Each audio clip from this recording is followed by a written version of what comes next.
오늘 바울의 그 신학 두 번째 말씀을 저희가 보겠습니다. 오늘 이 에베소서 1장 1절 통해서 하나님의 뜻이라는 것을 저희가 한번 살펴보려고 합니다. 이 첫 번째 한마디 하나님의 뜻으로 말미암아라고 되어 있는데, 특별히 바울의 서신에 보면 하나님의 뜻, 하나님의 주권, 하나님의 의지에 대한 것을 강조하는 것을 보게 됩니다. 넓게 보면요, 하나님께서 하나님의 뜻대로 하나님의 의지를 가지고 하나님의 구원과 하나님의 나라를 이루어 나가신다는 것입니다. 어떤 의미로 보면 사람의 뜻이나 사람의 의지가 개입되어 있지 않아요. 왜냐하면 하나님이 창조하실 때부터 하나님의 백성을 구원하시는 이 큰 그림이라는 것은, 하나님의 이 계획이라는 큰 그림 속에서는 사람의 의지가 들어가 있는 것이 아니라 하나님의 전적인 의지로 움직여 나간다는 것입니다. 우리가 하나님을 전지전능하다, 모든 것을 알고 계시고 모든 능력이 있다, 또 무소부재하시다, 어디에나 거하시고 어느 곳에서나 역사하신다고 저희가 그렇게 고백하고 있어요. 너무 크기 때문에 저희가 이해할 수도 없고 저희가 잴 수도 없습니다. 우리가 생각하면 우리의 생각으로는 이게 어떻게 가능할까, 이게 어떻게 맞춰질까 하지만 그건 우리의 이 제한적인 경험과 사고 속에 있죠. 그래서 저희가 이제 칼빈은 하나님의 이 전적인 예정을 저희들에게 정리해서 이야기해줬죠. 또 그 후에 칼빈의 그 종교개혁 이후에 200년이 지나서 이 요한 웨슬레는 사람의 의지를 강조하는 그런 알미니안적인 그런 것을 또 강조했습니다. 항상 이 두 가지가 흘러요. 그런데 이 큰 그림을 보면 하나님은 하나님의 주권을 가지고 역사하시는데 사람의 의지를 인정을 하시고요, 사람의 의지를 쓰시는데요, 참 이것이 우리의 수준으로 이해가 안 가는 것이, 우리에게 전적인 자유의지를 주셨는데 하나님의 뜻은요, 우리의 의지를 다 포함하고도 하나님의 뜻을 이루어 나가세요. 저희는 그렇게 못하죠. 사람은 그렇게 못합니다. 우리가 자녀를 키우면서도 또 앞일을 내다보면서 이게 앞으로 갈지 옆으로 갈지 자유의지를 줘놨기 때문에요. 우리가 아이들이 그러잖아요. 우리가 애를 키울 때 얘가 지금 울지 안 울지, 얘가 지금 배가 고픈지 예측은 할 수 있지만 그 예측이 다 맞는 것이 아니에요. 우리가 조절을 할 수가 없습니다. 그런데 하나님은요, 우리의 모든 것까지도 다 알고 계세요. 그래서 하나님의 그 큰 의지를 가지시고요, 하나님의 뜻을 가지고 이런 사람에게 하나님의 모습을 담고 자유의지를 주셨는데도 불구하고 그 가운데서도 하나님의 구원을 완전히 하나님의 뜻을 이루어 나가십니다. 그런 의미의 하나님은 굉장히 크신 분이시죠. 바울은요, 이런 하나님의 주권, 하나님의 의지를 모든 서신서를 통해서 강조를 해주고 있는데, 우리가 오늘 그 부분을 보겠습니다. 자, 하나님의 뜻이라고 되어 있는데 하나님의 뜻과 하나님의 예정하심이 이 안에 깔려 있어요. 바울을 통해서 바울은 하나님의 하나님의 뜻이라는, 하나님의 의지라는 것, 하나님의 자녀 될 사람도 하나님께서 미리 다 예정하고 계시다는 것, 하나님의 일을 어떻게 이루어 나가실지 다 정하고 계시다는 것.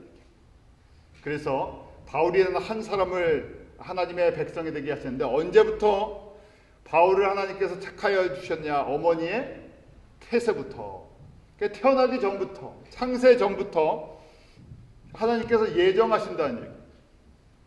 그래서 이런 부분들은 우리의 머리로 계산을 하면 계산이 잘 안 돼요. 왜냐하면 우리의 계산 밖에 있는 부분이기 때문에. 하나님을 인식하는 것은, 하나님을 저희가 알아가는 것은 우리가 계산할 수 있는 부분만 있는 것이 아니라 우리가 보고 깨닫고 하는 부분, 굉장히 작은 부분들이에요.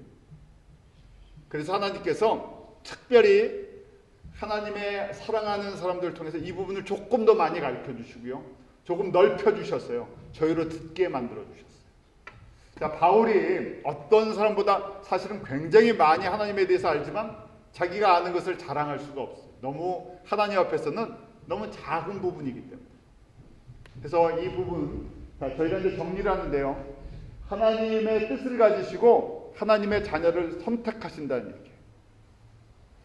그래서 저희가 하나님의 자녀가 돼서 또 저희가 기쁜 의교를 섬기고 이 자리에 앉아서 같이 성경 공부를 하는데 이것도 어떻게 보면 넓은 의미에서 보면 하나님께서 예정하고 계신다는 얘기예요. 바울은 자신의 생명 갈라디아서 1장 15절에 보면 그러나 내 어머니의 태로부터 나를 택정하시고 은혜로 나를 부르시니까, 그래서 이 예정하심과 은혜는 같이 가요. 왜 그러냐면 우리가 하나님을 선택한 것이 아니라 하나님이 우리를 택해 주셨고, 우리를 언제부터 알고 계시다고요? 어머니의 태에서부터라니까요. 생명을 주시는 분이 하나님이시에요. 이기 때문에 그래서 하나님이 나를 어머니의 태 이전부터 알고 계세요. 에베소서 1장 4절과 5절은요 더 멀리 이야기하죠. 4절 5절 한번 같이 읽겠습니다. 시작. 곧 창세전에 그리스도 안에서 우리를 택하사 우리로 사랑 안에서 그 앞에 거룩하고 흠이 없게 하시려고 그 기쁘신 뜻대로 우리를 예정하사 예수 그리스도로 말미암아 자기 아들들이 되게 하셨습니다. 이 4절 5절이요. 그냥 저희가 읽었는데요. 이 4절 5절 안에 들어있는 말씀이 굉장히 깊어요. 그래서 바울 서신은 짧지만 저희가 그 안에 깊게 묵상하고 성령님께서 바울에게 조명해 주신 것처럼 저에게 조명해 이 말을 왜 썼는지를 저희가 알게 돼요. 짧지만 이 안에 굉장히 심오한 신학적인 내용이 들어가 있어요. 특별히 예정에 대해서, 하나님의 뜻에 대해서. 자, 갈라디아서 1장 15절에는 어머니의 태에서부터 나를 택정해 주셨는데 그 하나님이 택하신 것이 무엇 때문에요? 은혜 때문에. 은혜 때문에. 우리 어머니가 뛰어났기 때문에, 우리 어머님이 신실했기 때문에, 내가 주님 앞에 사랑받을 만한 일을 했기 때문에, 그런 것이 아니라 전적으로 은혜라는 것이에요.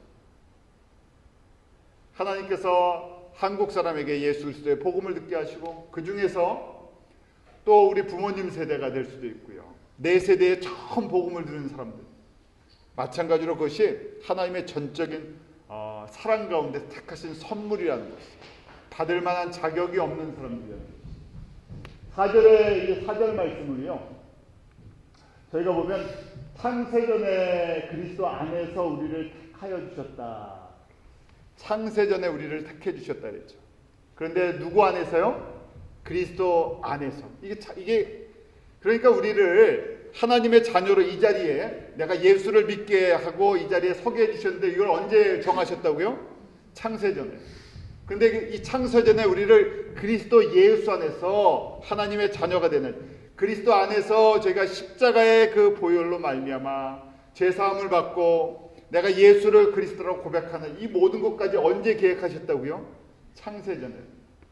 그래서 저희가 계산을 할 수가 없다는 얘기예요. 저희는 지구의 나이도 모르고요. 창세전이라는 시간도 우리는 알 수가 없어요. 측량할 수도 없고요. 그러니까 이것이 하나님을 아는 것 자체가 우리의 주권 가운데 있지 않고 우리의 능력 안에 있지 않다는 얘기예요. 그래서 이 지금 바울이 고백하는 것 이 한마디가요, 저희가 찬송할 제목이고 감사할 제목. 다른 이유가 있지 않아요. 하나님을 우리가 열심히 노력해서 얻는 것이 아니라요, 창세전에 우리를 그리스도 안에서 구원하시고 하나님의 자녀가 되게 하시고, 우리는 우리 자신도 잘 모르는데요, 그걸 미리 다 정해놓고 계셨다는, 이것이 하나님의 의지, 하나님의 뜻, 또 구약에 보면 하나님의 열심, 이것이 바로 하나님의 사랑, 이렇게 표현되어 있는 거예요. 자, 그렇게 왜 우리를 택하여 주셨나 바울은요 이렇게 고백해요. 하나님께서 그냥 내 자녀로 삼아야지 하고 그렇게만 하신 것이 아니라 자녀를 삼아서요 목적이 있다는 얘기예요. 자녀를 그냥 삼으신 것, 백성을 그냥 삼으신 것이 아니라 우리 한 사람 한 사람에게 하나님이 뜻을 갖고 계신다는 얘기예요. 바울 자신은 그것을 이렇게 깨닫죠. 사도행전 9장 15절에 보면 이런 말씀이 있어요. 우리 15절 말씀 한번 같이 읽습니다. 시작. 주께서 가라사대 가라, 이 사람은 내 이름을 이방인과 임금들과 이스라엘 자손들 앞에 전하기 위해 택한 나의 그릇이다.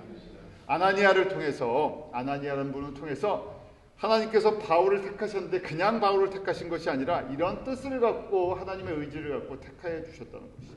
이방인과 임금들과 이스라엘 앞에서 나를 증거할 사람.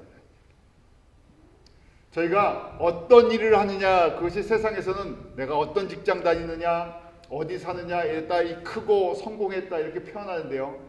하나님의 나라에서는 하나님께서 아무리 우리가 보기에는 작아 보여도 하나님이 뜻을 가지시고요, 하나님의 의지를 갖고 그 사람을 하나님의 자녀로 삼아주시고, 좀 전에 말씀처럼요, 거룩하게 하시고, 그리고 하나님의 영광을 위해서 맡겨주신 배역들이 있다는 거예요. 나를 하나님 나라의 일꾼 삼아주신 것만 해도요, 감사한 거고, 우리가 이 땅에서 일을 잘하면 이 땅에서 아무리 큰 것도요, 작은 일에 불과합니다. 왜냐하면 우리가 지금 일하는 우리가 섬기고 살아가는 이 부분이요, 지구라는 작은 곳이고요. 지구 우리 전체를 다 섬기는 것도 아니고요. 저희가 하나님을 섬기는데 바로 이 교회라는 기쁜 의교회를 통해서, 저희가 또 가정을 통해서, 우리가 섬기는 직장을 통해서 그런 사람들을 섬겨요. 작은 것처럼 보이는데요, 아무리 이 땅에서 커 보여도 하나님 나라에서 작은 것에 불과합니다. 그래서 달란트 비유를 하실 때 하나님께서 사실은 그 달란트 한 달란트가, 금 한 달란트가 작은 것이 아니잖아요. 그런데 그 일을 다 했을 때 착하고 충성된 종아, 네가 작은 일에 충성했기에 하나님의 큰 기업, 영광을 우리에게 맡겨주신다. 하나님의 나라, 새하늘과 새 땅이 됐을 때, 온 우주가 하나님의 영광으로 회복이 되었을 때, 그때 이 지구에서 우리가 누리는 이 영광이라는 건 정말 태양과 반딧불과도 비교할 수 없는 그런 것이죠. 저희는 이 반딧불을 쫓아가는 사람들이 아니라, 이 땅에 반딧불과 같은 영광을 쫓아가는 사람이 아니라 태양과 같은 하나님의 영광이 우리에게 약속되어 있기 때문에, 저희가 아무리 내가 맡은 배역이 작아도요, 그 일을 통해서 우리가 충성스럽게 이 하나님의 뜻을 이해한다면요, 이 하나님의 크신 뜻을 이해한다면 그게 다 감사의 제목이 된다. 사람들이 보기엔 커 보여도요, 그게 크고 작은 게 중요한 것이 아니라 하나님의 이 뜻을 알고요, 하나님의 영광을 나타내 주냐. 그래서 바울은 하나님께서 이렇게 부르셨다는 것을 깨닫고요, 그 길을 걸어가죠. 그 길을 순종해 걸어가죠. 또 로마서 7장과 8장에 보면요, 이 로마서 7장의 사람과 8장의 사람이 구별되어 있어요. 하나님께서 하나님의 뜻대로 7장의 사람으로 쓰는 사람이 있고요, 8장의 사람으로 쓰는 사람이 있어요. 7장과 8장의 차이가 무엇입니까? 우리 한번 볼까요? 로마서 7장을 한번 저희가 찾아보죠. 7장, 우리 마지막 로마서 7장, 그 바울의 탄식의 소리가 나오는데요. 7장 23절 24절 말씀입니다. 로마서 7장 23절 24절. 파워포인트로 다 띄워드려도 나중에 성경을 안 찾으시죠? 성경 찾는 게 느려집니다. 그래서 제가 직접 찾아보면요, 더 기억에 오래 남습니다. 자, 7장 23절 24절 우리 다 찾았으면 같이 읽습니다. 시작. 내 지체 속에서 한 다른 법이 내 마음의 법과 싸워 내 지체 속에 있는 죄의 법 아래로 나를 사로잡아 오는 것을 본노다. 오라 나는 공고한 사람이로다. 이 사망의 몸에서 누가 나를 건져내랴. 내 안에 두 가지 법이 싸운다는 것이죠. 육신의 법과 성령의 법. 하나님의 뜻을 아는데도 하나님의 뜻 가운데 순종하는 것이 아니라 당장 눈앞에 보이는 육신의 법 때문에 내 감정에, 내 현실에 충실하는 일. 우리 항상 이 두 가지 가운데 있잖아요. 하나님의 말씀은 들어서 아는데요, 그런데 하나님의 말씀의 법보다 이 나한테 연관이 되어 있으면 뭐가 더 빠릅니까? 나의 손익관계, 나의 감정의 관계, 나의 지금 환경의 모습들, 당장 눈앞에 필요한 것들, 이런 것들이 더 급한 문제라는 얘기. 이게 해결이 안 되면요 하면서요 이 안에 하나님이 원하시는 건 알지만 거기에 순종하기 힘들다는 얘기. 그래서 오호라 나는 곤고한 사람이다. 신앙생활 속에서 끊임없이 갈등 속에 있다. 그런데 여기까지가 대부분의 그리스도인들. 대부분의 그리스도인들 두 가지 법 가운데 두 주인을 섬긴다는 얘기죠. 구약의 이스라엘 백성들이 그랬어요. 구약의 이스라엘 백성들을 그냥 교회라고 생각하면 구약 성도들은 거의 대부분이 두 왕을 섬겼죠. 하나님과 세상의 신을 섬겼어요. 예루살렘 성전에 와서 예배를 드리고 제물을 드리지만 동시에 뭐가 있었어요? 마음에. 세상에서는 제물과 세상의 그런 우상들을 섬기는 두 신을 섬겼어요. 그래서 하나님께서 선지자를 통해서 끊임없이 외치셨던 그 말씀, 선지자들의 메시지는 똑같다 그랬죠. 어떤 선지자가 됐던 그 주제는 무엇입니까? 우상 섬기지 말고 나만 의지하고 섬겨라. 전능한 하나님, 창조의 하나님, 권능의 하나님, 사랑의 하나님, 자기 백성을 정말 사랑하실 때 끝까지 사랑하시는 그 신실하신 하나님만을 의지하라. 그 사람이 의로운 사람이고 복된 사람입니다. 그런데 이스라엘 역사 모세 때부터 말라기까지 보아도요.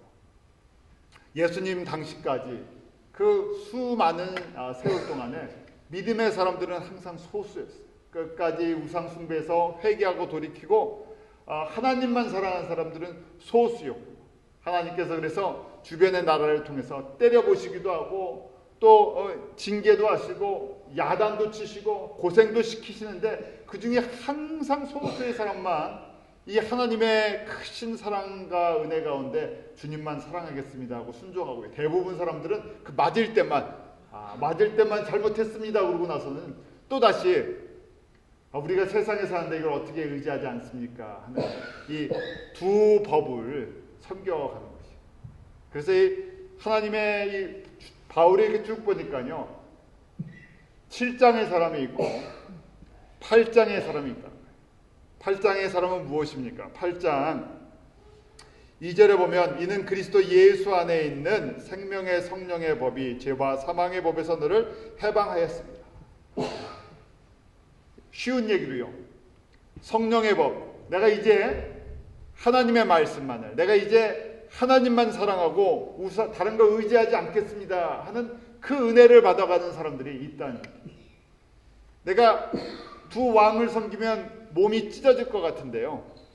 한 왕만 섬기면 평강이 임한다는 거죠. 그래서 바울이 8장에 내가 이제 성령의 법대로 내가 성령 하나님만 의지하고 산다고 고백하니까 그때 참된 평강이 나에게 임하였다고 고백합니다. 근데 이 부분도요. 저희가 이렇게 보니까 하나님께서 바울이 고백하기를 이것도 하나님의 은혜 가운데 주시는 것입니다. 하나님의 은혜를 주셔야지 우리 가운데 그런 자원하는 마음이 생긴다. 내가 두 왕을 섬기고 있었구나. 내가 이 두 법을 섬기고 있었구나. 그래서 사실은 7장 후 오호라 나는 공고한 자로다. 이 탄식을 할 수 있는 것이 사실은 은혜의 고백이에요. 지금 바울이 그것을 주님 앞에 고백하는 자기의 과거를 돌아봅니다. 마태복음 5장에 저희가 팔복의 말씀 너무나 잘 알고 같이 암송하고 묵상하자고 하잖아요. 심령이 가난한 자는 복이 있나니 심령이 가난하다는 것을 로마서 7장 바울식으로 표현하면 오호라 나는 공고한 자다. 내 안에 두 법이 있다는 것을 깨닫는 거예요. 내 안에 두 왕이 있다는 것을 깨닫고요. 나는 공고한 사람입니다. 나는 갈라지게 생겼습니다. 찢어지게 생겼습니다. 주님 나 도와주시지 않으면 나에게 은혜 베풀어 주시지 않으면 내가 예수님만 섬길 수가 없습니다. 내 안에 누구나 다 그렇잖아요.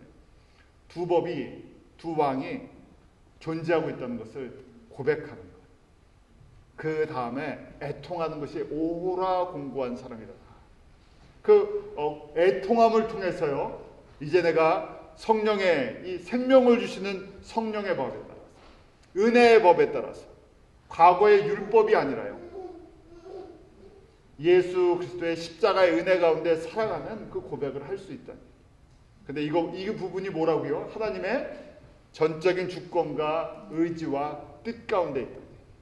우리의 의지가 있는데요. 그 의지를 하나님의 그 주권 가운데서 그 하나님께서 그걸 다 포용하시면서 가세요.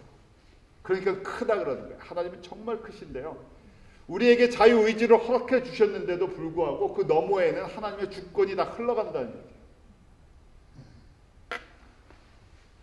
자, 로마서 8장에 그래서 이렇게 성령의 법에 따라서 생명을 주는 생명의 성령의 법을 따라가는 사람들, 그런 사람들, 특별한 은혜를 받은 사람들, 하나님께서 특별히 사랑하시는 사람들. 그래서 그 사람들에게 대해서 29절에 이렇게 말씀해 주고 있습니다. 로마서 8장 29절 우리 한번 같이 읽겠습니다. 시작. 하나님이 미리 아신 자들로 또한 그 아들의 형상을 본받게 하기 위하여 미리 정하셨으니 이는 그로 많은 형제 중에서 맏아들이 되게 하려 하십니다. 하나님의 주권, 하나님의 의지를 가지고요. 이렇게 말씀하셨어요. 하나씩 미리 아신 자, foreknew라고 되어 있는데 미리 다 알고 계시다는 거예요. 언제적부터요? 창세전부터. 어머니의 태애 이전부터. 그 미리 아는 자들을 어떻게 하셨다고요? 미리 아는 자들로 미리 정하셨다. predestin이라고 했는데 하나님께서 미리 택해 놓으셨다는 거예요. 이 부분은 우리의 사고나 우리의 이해 부분이 이해가 안 가는 부분이라고 말씀드렸어요. 아무리 이해를 하려고 해도 이게 무슨 말인가. 우리가 사람을 안다 그러는 거는요. 만나고요. 내가 봐야 돼요. 우리가 아기를 안다 그러면 최소한 뱃속에 있어갖고 울트라사운드 소노그램 해갖고 이렇게 찍어보면 형태가 보이니까 우리는 그때 봤다 있다 그러죠. 최소한 아니면 이 피검사 해갖고요 무슨 반응이 나오니까 있다 없다 그러죠. 그런데 하나님은요 우리를 미리 다 알고 계신다는 거예요. 그 미리 택하여 프리데스틴 미리 택해 놓으셨다는 거예요. 이걸 뭘로 설명을 할 수가 없으니까 이렇게 그냥 바울이 깨달은 것을 저희에게 전해줄 뿐이에요. 이 부분이 하나님의 이 주권과 하나님의 권세와 하나님의 영역 가운데 들어가 있는 부분들이죠. 그런데 그렇게 하시는 목적이 무엇인가 그게 있어요. 그 목적이 아들의 형상을 본받게 하기 위하여라고 되어 있어요. 7장의 사람이 있고 8장의 사람들이 있는데 하나님이 하나님의 자녀로 택하신 사람들 중에서 또 그중에 미리 하나님께서 하나님의 형상을 담게 하시고요. 그 왜 담게 하시나 맏아들이 되게 하겠다. 많은 사람들에게 믿음의 본이 될 사람들을 또 하나님이 정해 놓으셨다는 얘기예요. 그럼 우리는 이렇게 오해를 해요. 그럼 아무것도 안 해도 되지 않습니까? 그건 우리 수준의 생각이에요. 아무것도 안 해도 우리 이제 칼빈이나 예정로 되는 오해예요. 그러면 아무것도 안 해도 나는 하나님이 미리 택하시고 미리 아시고 미리 구원하시고 나에게 은혜 베푸실 거고 영광 받으실 거니까 나 아무것도 안 해도 되지 않습니까? 내 마음대로 살아도 되지 않습니까? 그 부분은 뭐라고요? 하나님을 또 잘못 이해하는 거예요. 우리를 마음대로 해도 하나님께서 그렇게 하신다는 것이 아니라 하나님의 크신 의지를 갖고 움직이시는데요. 그런 마음을 갖고 있으면 이게 하나님이 어떤 분이신지를 잘 깨닫지 못했대. 우리의 의지가 있지만 하나님께서 우리의 의지를 가지고 순종할 마음도 주시고 하나님이 누구신지를 알게 하시고 하나님을 더 사랑하게 하시고 닮아가게 하십니다. 그래서 이제 우리가 칼비니즘이라는 예정에 대해서 잘못 오해하는 사람들 때문에요. 결국 요한 웨슬레의 이 자유의지를 주장하는 그런 부분들이 반사적으로 나온 거예요. 너무 사람들이 칼빈의 전적인 하나님의 예정이다 보니까 우리는 하나님의 자녀로 택함을 받았습니다. 우리는 아무것도 안 해도 이미 구원받았습니다. 우리는 뭘 해도 상관이 없습니다. 그러니까 타락하고요. 성결의 삶을 살지 않고 주님을 알고 주님을 영화롭게 하지 않고요. 그냥 뭘 해도 뭐 하면 되니까요. 예수 믿고 천국 가면 된다고 생각한 거예요. 내가 예수를 믿었기 때문에 한번 구원받으면 어떻게 된다고요? 잃어버리지 않는다는 얘기예요. 그러니까 저희가 주일만 가서 교회 가서 예배드리고 봉사하고 헌금하고 그리고 나는 일주일 동안 세상에서는 내 마음대로 살아도 상관없습니다. 왜요? 하나님께서는 하나님의 뜻으로 나를 구원해 주셨기 때문에. 이것이 저희가 악용한 얘기, 잘못 이해하고요. 하나님의 주권을 잘못 이해하고 악용한 거예요. 하나님이 그런 목적으로 너희를 내가 택했다는 것이 아니라 오늘 말씀에도 보면요. 거기 보면 미리 아신 자들의 하나님의 형상을, 아들의 형상을 본받게 하기 위해요 택해 주셨다는 얘기예요. 목적이 있다는 얘기예요. 이 목적을 못 깨달으면요, 다시 얘기하면요, 목적을 잘 모른다는 얘기는 뭐예요? 내가 하나님의 이 의지와 하나님의 뜻과 예정의 의미를 이해를 못했다는 얘기예요. 말로만 알고 있다는 거예요. 말로만. 예수 믿고 구원받으세요 했더니 네, 예수 믿겠습니다. 말로는 했는데요, 마음은 안 믿는데. 안 믿으니까 뭘 합니까? 입으로는 예수를 주라고 고백하는데 마음으로는 예수를 주라고 고백을 안 하니까 우상을 섬기는 모습을 갖고 있어요. 현실 속에서. 그래서 진정한 의미의 하나님의 주권과 하나님의 뜻을 이해하면요, 그 다음에 하나님께서 나 같은 자를 왜 택하여 주셨나? 거룩한 예수 그리스도를, 하나님의 모습을 닮아갔다. 오늘 목적이 아들의 형상을 본받게 하기 위해서. 이 주님의 은혜군요. 그리고 십자가 앞에 나아가서 나와 같은 자, 정말 허물과 죄로 죽을 수밖에 없는 저를 왜 하나님이 사랑하셨는지 아니까, 하나님의 사랑을 알면 알수록 내가 그러면 어떻게 한다고요? 그 하나님의 사랑, 바로 예수 그리스도를 닮기 원합니다. 다른 기도가 있지 않고요, 다른 고백이 있지 않고 감사와 찬송과 눈물 속에서요, 내가 주님을 알고 주님을 닮기 원합니다. 이것이 뭐라고요? 이것이 하나님의 예정에, 하나님의 택하심의 은혜를 이해하는 사람들. 저희가 그 다음에는 의지 부분이 있죠. 그럼 우리의 의지를 가지고요, 내가 거룩한 삶을 살기 원합니다. 나의 삶을 십자가 앞에 내려놓기 시작합니다. 그래서 그래서 이 하나님의 뜻을 이렇게 하나님 우리랑 교제하시면서요, 하나님 우리랑 교제하시면서 하나님의 뜻을 완전하게 이루어 나가세요. 우리에게 우리의 의지를 다 주셨고 우리에게 자유의지를 다 주셨는데도 우리가 기계가 아닌데도 불구하고 하나님의 크신 주권 가운데서 하나님의 뜻을 이루어 나가는 오차가 생기지 않고 움직여요. 그래서 저희가 뭐라고 이야기합니까? 하나님이 홀로 하나님이시고, 하나님이 우리의 창조자시고요, 우리의 주권자시다. 우리의 외모의 머리칼을 세시는 것이 아니라 우리의 모든 것까지 다 알고 계시고 우리가 어디로 튈 것까지도 예정하시고요, 알고 계시다니, 알고 계세요. 그러니까 그 부분에 대해서 아파하시면서도 인내해 주세요. 우리 아브라함 이야기 많이 하지 않습니까? 아브라함이 하나님의 택하신 가운데 하나님의 자녀가 됐어요. 하나님의 믿음의 조상이 됐는데요, 그의 삶은 믿음의 조상에 합당한 삶을 다 사는 것이 아니죠. 하나님께서 또 그에게 자유의지 부분을 주셨어요. 그래갖고요, 애굽에 내려가서 어떻게 합니까? 아주 인간적인 선택을 하죠. 애굽에 내려가서 목숨을 유지하기 위해서요, 내가 죽을 것 같으니까 어떻게 합니까? 아내를 합의하에 팔았어요. 합의하에. 그런데 하나님의 이 주권이, 하나님의 크심이 분명히 아브라함의 실수잖아요. 아브라함의 믿음이 없는 실수인데 그 실수를 어떻게 해요? 거꾸로 덮어주시고요, 그 다음에 어떻게 하십니까? 전화위복이라 그러죠. 거꾸로 그 일로 인해서요, 복을 받게 하시고요, 부를 얻어갖고 다시 애굽에서 이 가나안 땅으로 올라옵니다. 가나안에서도 또 어떻게 하면 두 번째 아비멜렉에 또 팔아먹죠. 그런데도 또 하나님이 또 덮어주세요. 그래서요, 우리 하나님의 택하신 자들의 실수도 하나님이 용납해 주시면서요, 하나님의 뜻을 이루어 나가세요. 이 하나님의 주권이 항상 앞선다는 얘기. 거기에 이게 이 하나님의 은혜, 그래서 이제 은혜라는 얘기. 이게 하나님의 은혜로 나를 덮어주신 거군요. 깨닫다 보면 이제 내 의지를 세상적인 의지로 쓰지 않고요, 내가 점점 내 의지도 주님 앞에 맡겨드리기 시작합니다. 내 감정도 주님 앞에 맡겨드리기 시작합니다. 내 지식도 주님 앞에 맡겨드리기 시작합니다. 왜냐하면 우리가 우리의 지식과 감정과 경험을 아무리 날고 겨봐야 하나님의 은혜 없이는 하나님의 1%도 저희가 이해할 수가 없기 때문에.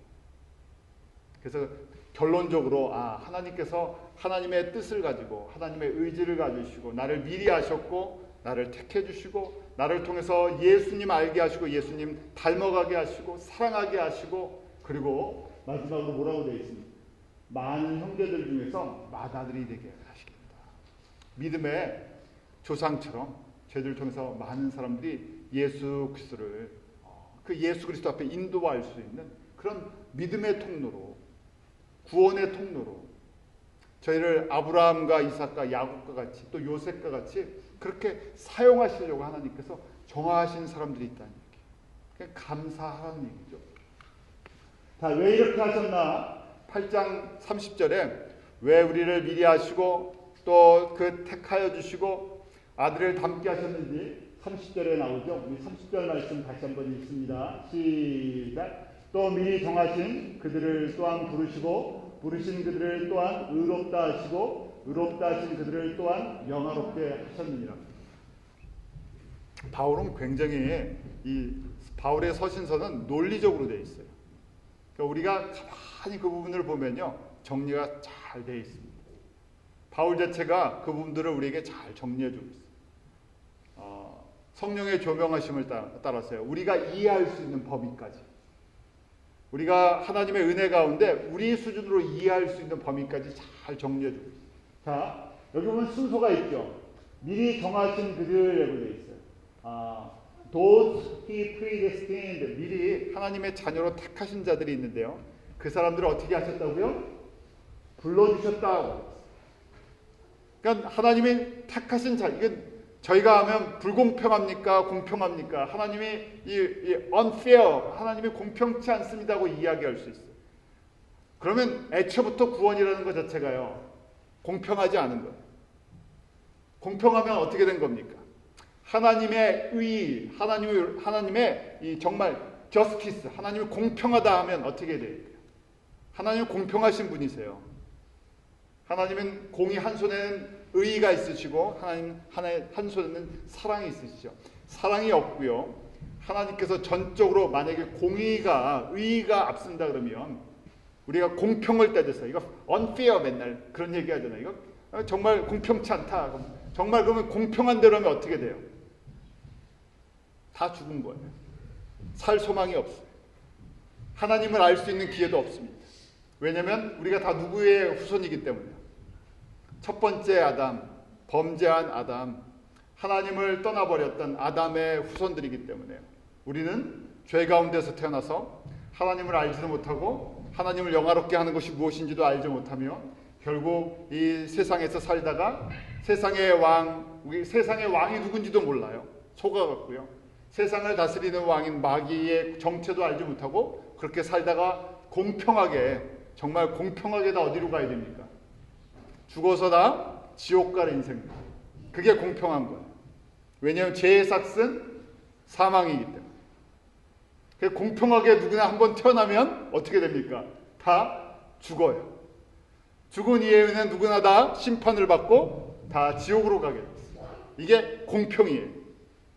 하나님은 공평하기 때문에 이 뜻을 저버리지 아니하시는데 하나님의 사랑이 문제예요. 하나님의 사랑 때문에요. 자기의 잃어버린 자녀들을 포기하지 않는 하나님의 그 끊임없는 사랑 때문에 하나님께서 하나님의 공평의 기준을 맞추기 위해서 어떻게 하신 거예요? 자기 자신이 인간의 몸으로 오셨어요. 이 값을, 죄의 값을 한 번에 십자가에서 다 갚아주신 거예요. 죄의 값이 얼마입니까? 생명값이에요. 다른 걸로 갚아지지 않아요.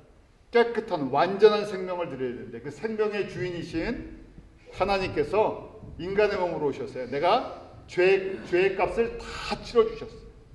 십자가에서 그냥 형식적으로 죽은 것이 아니라 진짜 인간의 몸으로 와서 죽음을 직접 겪으셨죠. 그 과정이 너무나 이 죄라는 것을 짊어지고 죽는다는 것이 너무 무겁기 때문에 겟세마네 동산에서 마지막 기도하실 때 어떻게 하셨어요? 나의 원은 인간적인 인간적으로는 이 죄의 무게를 견딜 수가 없다는 얘기예요. 그렇지만 끝까지 아버지의 뜻 가운데 순종하는 예수님의 모습을 보여주시죠. 그것이 하나님의 사랑이에요. 그래서 저희가 십자가를 자꾸만 묵상하라고 하는 거죠. 십자가를 묵상해서 그 십자가에서 보여주신 하나님의 사랑이 조금씩 우리가 이제 십자가 사건을 머리로 듣고요, 귀로 듣고 눈으로 저희가 인식하고요. 그것이 내 가슴 속에 조금씩 내려오는 게 묵상합니다. 그래야 하나님의 이 사랑과 하나님의 공의가 십자가에서 어떻게 이루어졌는지, 왜 나 같은 사람 때문에 이 엄청난 일을 만드시는지 이게 자체가 이해가 안 가는데요. 그래서 저희가 이게 자체가 이해가 안 가는 이 사건을 하나님의 사랑이라는 거예요. 이해할 수 있는 방법은요, 우리 수준의 사랑이 아니라 하나님이 왜 이 불공평한 사건을 만들어서 하나님의 사랑으로 우리 같은 사람을, 나 같은 사람을 건지시려고요. 그래서 이 부분을 저희가 하나님의 크신 뜻이라는 거예요. 하나님의 의지고요. 우리가 찬송을 부른 것처럼 날마다 이 주님의 사랑, 주님의 뜻을 알기 원합니다. 알기 원합니다. 그러면요, 내 모습, 이 세상적인 모습은 점점 흐려지면서요, 예수님을 닮아가는, 그게 우리의 소원이에요. 왜냐하면 오늘 말씀이 그래요. 미리 정하신 그들을 불러주셨고요. 그러니까 내가 예수를 주라고 고백하는 것, 하나님께서 나를 미리 정해주셨군요. 그 다음에 뭐라고 되어 있어요? 부르신 그를 의롭다 하시고 라고 되어 있어요. 의롭다고 되어 있는데요, 먼저 예수 그리스도의 피로 덮어주시고요, 성령의 거룩하게 하심에 옷을 입혀주셨는데, 이 거룩해 가는 과정이 있어요. 우리 성화라 그러잖아요. 예수님 닮아가는, 이것도 은혜에 속해 있어요. 의롭게 하실 때를 의롭게 하시는데, 그러니까 이거 고난의 과정을 통해서, 세상의 또 환난과 핍박을 통해서, 또 어려움을 통해서 우리를 겸손케 하시고요, 성령의 이 거룩하게 하시는 은혜를 사모하게 만들어 주시는 거예요. 그러니까 이것도 저희가 찬양할 제목이 되죠. 그래서 이 지금 과정이요, 정하신 그들을 불러주시고요, 그 다음에 부르신 그들을 의롭게 하시고, 의롭게 하신 그들을 통해서 뭘 하게 하신다고요? 영화롭게. 결론은 영화롭게 해주시려고요. 우리를 하나님의 영광으로 채워주시려고요. 영광의 기업을 주시려고요. 뭘 해주셨다고요? 미리 택해 주셨고요, 불러주셨고요, 세상의 옷 벗게 만드시고 하나님의 거룩의 옷을 사모해서 하나님의 옷 입게 해주셔서 어디에 참여하게 해요? 하나님의 영광의 보좌에 참여할 수 있도록, 영광의 기업에 참여할 수 있도록 이런 은혜를 베풀어 주셨다는 거예요. 누구에게요? 로마서 8장의 사람들. 구체적으로요, 누구에게요? 생명의 성령의 법에 순종하는 사람들. 이것이 그런데 우리의 의지, 우리의 주권이 아니라 누구의 주권이라고요? 하나님의 주권이라고요. 저희가 이 시간에 말씀을 저희가 들을 수 있는 것도 하나님의 은혜예요. 내가 내 심령 속에 말씀을 사모하고 겸손히 들으려고 하는 것도 하나님의 은혜 가운데. 그러니까 저희가 주님 앞에 구할 것이요, 나에게 주님 은혜를 베풀어 주시옵소서. 은혜를 베풀어 주셔서 하나님이 우리를 택해 주시지 않는, 이걸 그대로 인정하는 거예요. 바울이 고백하는 것처럼은요, 하나님의 주권은, 하나님의 뜻을 가지고 나를 미리 택해 주시지 않았으면 내가 예수를 주라고 고백할 수 없습니다. 나를 미리 택해 주시고 내가 이 지금 믿음의 길을 걸으면서요, 성결의 중요성을, 의롭게 하시는 그 하나님의 이 과정을 제가 알지 못하면요, 우리가 인생에 대해서 불평할 때도 있고요, 또 세상 일이 잘 되면 거꾸로 어떻게 됩니까? 교만해져 버려요. 이것이요, 세상 일이 잘 되든 안 되든 그게 중요한 것이 아니라 이 과정을 통해서 내가 주님 앞에 더 겸손히 나와서요, 세상의 육신의 옷을 벗어버리고요, 성령의 거룩하게 하시는 그 옷을 입기를, 성령의 열매를 맺어가기를, 팔복의 삶이 되기를 구할 수 있는 은혜를 주시는 것이, 그것이 의롭게 하시는 것이에요. 그러니까 저희가 일반적으로 기도하고 간구하는 것이 이 세상에서 좀 잘되게 해주십시오 하는 건데요, 물론 그렇게 주님께서 들으시지만 이거는 구체적으로 보면 뭘 잘 모르는 거예요. 하나님의 창조의 원리와 이 구속, 이 하나님의 구원의 뜻을 잘 이해를 하지 못하는 거예요. 왜냐하면 하나님은 이미 택하신 자들을 뭘 주시기로 정하셨어요. 영화롭게 영광, 하늘의 영광까지를 다 채워주시려고 하는데, 그러면요 이 땅의 것을 책임져 주시지 않습니까? 책임져 주십니까? 책임져 주시는데 거꾸로 우리가 주님을 의뢰하지 못하고 신뢰하지 못한다는 얘기죠. 그래서 이것이 또한 하나님의 뜻 가운데 있기 때문에 우리에게 기도할 때요, 기도를 길게 하는 게 중요한 게 아니라요, 그냥 주님 앞에 정직하게 고백하는, 주님 뭐 어떻게 해요? 나 우리 로마서 8장의 사람 되게 해주십시오. 나에게 은혜를 베풀어 주셔서 기도가 길고 짧고 미사오가 많이 들어가고 안 들어가고 이것이 아니라요, 그냥 정직한 이 말씀에 대한 고백이에요. 성령의 사람 되게 해주십시오. 성령의 법에 깨닫고 순종할 수 있게 해주십시오. 그래서 주님의 그 나를 창조하신 그 목적대로 걸어갈 수 있습니다. 이 바로 복받은 사람들입니다. 자, 이렇게 바울이 자신이 깨달은 그 하나님의 주권을 인정하는 것. 그래서 저희가 가장 주기도문에서도 그 예수님께서 가르쳐 주신 기도문에서도 하나님의 뜻이 하늘에서 이룬 것처럼 이 땅에서 이루어지지이다. 하나님의 뜻이 이루어지기를 원하는 것이 하나님의 자녀들을, 하나님의 택하신 자녀들을 통해서 원하시는 것인데, 하나님의 뜻은요, 하나님의 뜻을 꼭 기억하고 계셔야 돼요. 하나님의 뜻은 무엇입니까? 요한복음 6장 39절 말씀. 여러분들이 꼭 표시해 놓으시는데요, 하나님의 뜻은 예수 그리스도 안에서 잃어버린 모든 하나님의 자녀들을 하나도 잃어버리지 않고 살려내시는 거예요. 그것이 하나님의 뜻인데요, 이 땅에 하나님의 잃어버린 자를 예수 그리스도 안에서 마지막 때까지 살려내시는 거예요. 이 하나님의 뜻이니까 바울은 그걸 알고요, 나의 분량이 어디라고요?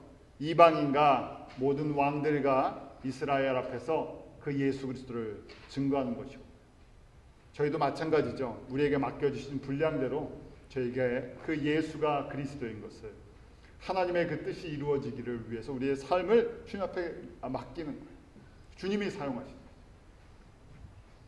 디모데에게도 다시금 이 부분을 강조해주고 있습니다. 마지막 디모데후서 그 유언과 같은 말씀, 자기의 사랑하는 영적인 아들 디모데에게 1장 9절에 이렇게 말씀해주고 있죠. 우리 디모데후서 1장 9절 같이 읽습니다. 시작. 하나님이 우리를 구원하사 거룩하신 부르심으로 부르심은 우리의 행위대로 하심이 아니요 오직 자기 뜻과 영원한 때 전부터 그리스도 예수 안에서 우리에게 주신 은혜대로 하십니다. 여기에 핵심적으로 정리되어 있어요. 하나님이 우리를 구원하시고 거룩히 하시고 영광 가운데 참여하게 해주신 것이 뭐라고요? 우리의 행위가 거기에 관여 안 돼 있다는 거예요.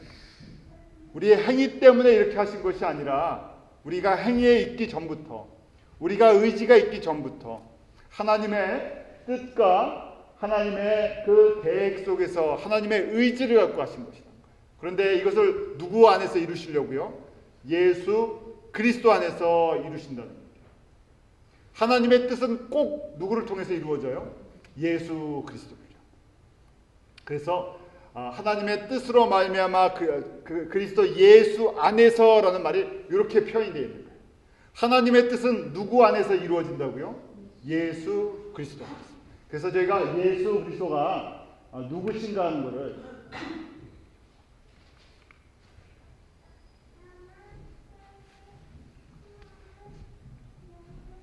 화면을 좀 손이 안 닿는구나.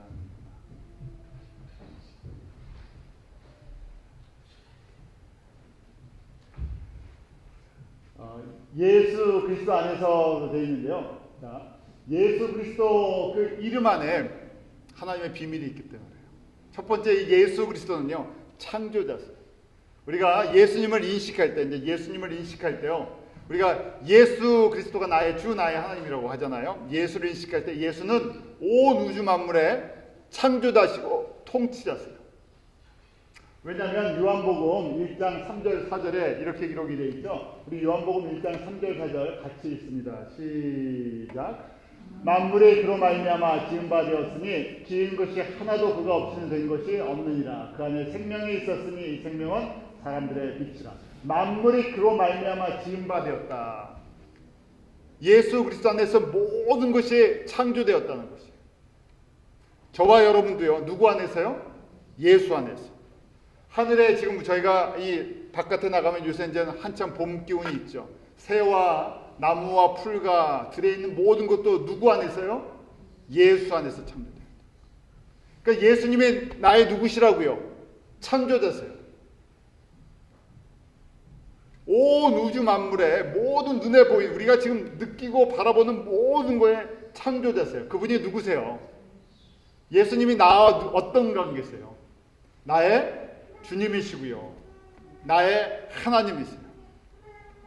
그러니까 저희가 이 예수님을 잘 모르니까 때를 쓰는 거예요. 예수님이 때 쓴다고 들어주시는 그런 유치하신 분이십니까? 물론 저희가 그 간구하라는 의미에 강조하기 위해서요. 열심히 주님 앞에 나오라 그러는데 세상의 것 때문에 때 쓰라고 저희가 예수의 이름을 준 것이 아니라요. 그 지금 저희가 미리 저희를 정하시고 불러주시고 의롭게 하시고 영화롭게 하시려고. 그러니까 주님의 뜻을 이루어 주시옵소서. 주님의 뜻을 나에게 깨닫게 하시고 내가 주님의 뜻을 인정하고 걸어가게 해주십시오. 주님만 내가 의지하게 해주십시오. 예수님이 창조자. 그러니까 찬양은요 그런 거예요. 찬양은 우리가 찬양은 마음의 문을 열게 하는데 찬양은요 예수님이 누구신지를 그냥 고백하는 거예요. 이것도 이게 기도고요. 예수님이 누구신지를 모르니까요 저희가 복잡하게 생각하는 거예요. 예수님이 나의 모든 것에 창조자시고 이 땅의 모든 것에 창조자시고 하늘과 하늘 밖의 모든 우주의 창조자시고 지금부터 영원토록 함께 하시고 그리고 또 바울이 뭐라고 고백합니까? 바울이요. 그 다음에 우리 말씀해 보면요. 골로새서 말씀 있죠. 골로새서 말씀해 보면 만유의 주라고 되어 있어요. 골로새서 1장 17절에 보면 또한 그가 만물보다 먼저 계시고 만물이 그 안에 함께 섰느니라. 그래서 예수 안에 모든 만물이 다 들어가 있다는 거예요. 나도 누구 안에 들어가 있다고요? 예수 안에. 세상의 모든 것들이 예수 안에. 그래서 저희가 만유의 주, 그 만유의 주 모든 것의 주인이신 예수 그리스도를 인정하는 것이.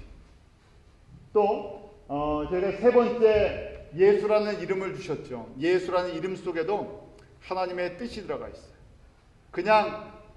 그냥 예수 그리스도라고 이름을 한 것이 아니라 하나님께서 미리 그 이름을 정하셨어요. 그렇잖아요. 그 예수가 태어나기 전에 그 요셉과 마리아에게 태어날 이 하나님의 아들은 예수다 그렇게 있어요. 예수의 뜻이 무엇인가 마태복음 1장 21절 뭐라고 되어 있습니까? 우리 같이 읽죠. 시작. 아들을 낳으리니 이름을 예수라 하라. 이는 그가 자기 백성을 저의 죄에서 구원할 자이십니다. 하나님께서 이름을 미리 정해 주셨어요. 이름을 미리 정하셨다는 것은 하나님께서 하나님의 뜻을 가지고 하나님의 주권을 가지고 이 일을 행하시게 했다고 준비하신 것이죠. 그런데 그 이름 속에도요. 어떻게 돼? 자기 백성이 있다는 얘기예요. 우리는 누군지 모릅니다. 그렇지만 하나님께서 자기 백성을 저들의 죄에서 구원하기를 하나님이 원하셨어요. 예수라는 이름으로 오십니다. 그리고 이 일을 하나님의 뜻을 이루기 위해서 기름 부음을 받은 자라는 게 그리스도 기름 부음 받은 자라는 것이죠. 만왕의 왕으로 만유의 주로 만물의 창조자로 우리를 구원하시고 우리를 하나님의 이 영광 가운데 참여케 하시기로 미리 정하셨다. 그래서 하나님은요 즉흥적이고 감정적으로 일처리를 하시는 것이 아니라 철저하게 하나님의 의지와 뜻을 가지고 모든 것을 움직이고 계세요. 그래서 우리가 주님 주님의 그 뜻을 날마다 저희로 알게 하시고, 우리 주님의 뜻은 알고 있어요. 머리로는. 그렇잖아요. 하도 들어서. 그런데 요한복음 6장 39절이라 못 외우셔서 그렇지 다 알고 있어요. 꼭 외우세요. 요한복음 6장 39절. 하나님의 뜻인데 예수 그리스도 안에서 마지막 때 하나도 하나님이 주신 자를 잃어버리지 않고 살려내는 것인데 다 알고 있어요. 그런데 저희가 이게 어디까지 순종을 해야 되는지, 나와 무슨 상관이 있는지. 그런데 이 큰 그림을 보니까 하나님의 뜻은 반드시 우리가 기도를 하든 기도를 안 하든, 우리가 순종을 하든 내가 순종을 안 하든 어떻게 됩니까? 반드시 이루어져요. 그러니까요, 계산이 빠른 사람들은 어떻게 해야 되겠습니까? 순종하라는 얘기예요. 100% 개런티가 되어 있는 얘기입니다. 순종하는 자에게 하늘의 영광과 하늘의 기업을 하나님께서 주시려고 하는데, 순종하려고 하니까요, 하나님이 은혜를 베풀어 주셔요. 순종하려고 하니까 이걸 진짜 마음으로 우리가 깨달아야 돼요. 순종하려고 그러는데 그 순종은 먼저 지금 이 순서가 있죠. 내가 아들을 본받는, 아들의 그 형상을 닮아가는 것. 우리 속사람이 예수를 닮아갈 때 이게 순종할 수 있는 거죠. 그래서 이 순종을 하려고 하니까요, 로마서 8장의 사람이 돼요. 8장의 사람은 한마디로 이야기하면 어떤 사람이라고요? 성령의 법을 따르는 사람. 생명의 성령의 법을 따르는 사람. 근데 이것도 큰 의미로 보면 뭐라고요? 하나님의 주권과 의지 가운데 있으니까. 하나님, 내가 이런 말씀 알게 듣게 하셨으니까 깨닫게 하시고 내가 성령의 사람 되도록 뭐 해달라고요? 은혜를 베풀어 주시옵소서. 이것이 우리가 주님 앞에 설 때까지 이런 은혜를 저희 기쁨을 누리게 성도들이 다 누리고, 저희 눈에 보이는 교인만 있는 것이 아니라 저희가 섬기는 선교제 교인들도요, 우리 교인 같은 교인들이 그리스도 예수 안에서 함께 피를 나누는 형제자매들. 그래서 그런 사람들도 다 이 그리스도의 은혜 가운데, 주님의 은혜 가운데 이것을 깨닫고 순종해 나가는 그런 하나님의 사람들 되게 해주십시오. 이것이 저와 여러분의 평생의 고백이 되기 원합니다. 기도하겠습니다. 하나님 아버지, 저희들에게 하나님의 그 뜻을, 하나님의 구원을 날마다 듣게 하시고 참여하게 하시고 그 은혜를 누리게 하여 주심을 감사합니다. 아버지 하나님, 우리의 아픔도 있고 우리의 연약함도 있고 또 우리가 형통할 때도 있고 우리가 고난 가운데 있을 때도 있습니다. 모든 것들을 다 십자가 앞에 내려놓게 하시고 하나님의 크신 그 사랑과 은혜 가운데 거하기 원합니다. 우리를 택하여 주셔서 하나님의 아들을 닮게 하시고 하나님의 영광의 이제 도구가 되기 원합니다. 주님의 뜻을 이루어 나가시는 그러한 축복의 통로가 되기 원합니다. 기쁜 이루기에 속한 모든 성도들을 그렇게 사랑하여 주시고 그렇게 하나님의 은혜 가운데 장중에 붙잡아 주셔서 주님 영광에 참여케 하여 주시옵소서. 주님께서 약속하신 대로 그 택하신 자를 부르시고 부르신 자를 의롭게 하시고 의롭게 하신 자를 영화롭게 하신다고 하셨는데, 그 로마서 8장에 속한 생명의 성령의 법에 순종하는 믿음의 사람들 되도록 복 내려 주시옵소서. 예수님의 이름으로 기도하옵나이다.